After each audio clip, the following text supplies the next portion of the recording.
هذا العرض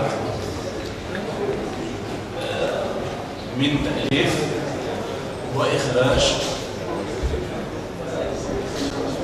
وسينوغرافيا مدرسات. إذا أنا عندي برك قوس من بعد أحيل النقاش الدكتور عبد الكريم جواد من سلطنة عمان. أنا شفت العرض في مدينة جيجل، بين العرض اللي شفت في مدينة جيجل العرض اللي يقدم اليوم اختلاف كبير جدا، وهذا راح يكسر واحد القاعدة كانت تحدث في المهرجان الوطني الموسيقي المحترف، أنه الكثير من الفرق المسرحية كانت تقدم العرض الشرفي هنا وتدخل المسابقة.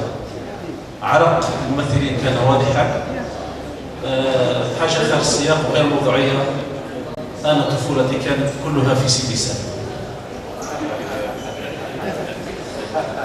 الذي سيناقش العرض الدكتور عبد الكريم جواد، فليتفضل مشكور. أنا أشكر غرفة قادتني إلى منصة الحديث هذا اليوم، وكنت بعيدا عنها حتى قبل ثواني قليلة. هذا العرض تحيي فيه المجهود تاع كل الفريق، الممثلين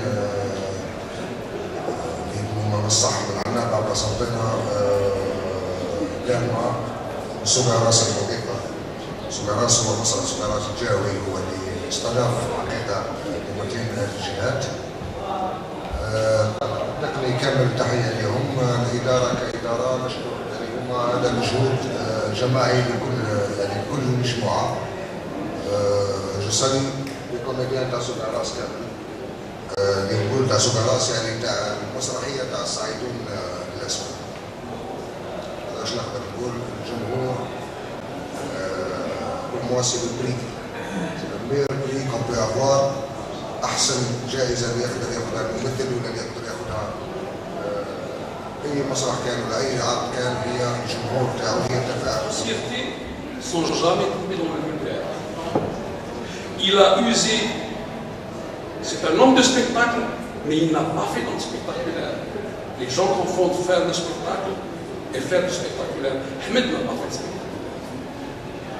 Ahmed, et pour une fois, rarement, au cours de ce festival, j'ai vu un véritable casting. Les comédiens ont été utilisés effectivement pour leur talent, mais chaque comédien a été choisi en fonction de son physique, de ses particularités physiques, un costume qui était adéquat, et ça, c'était très rare. Je voulais juste te dire mon admiration. Merci. Merci.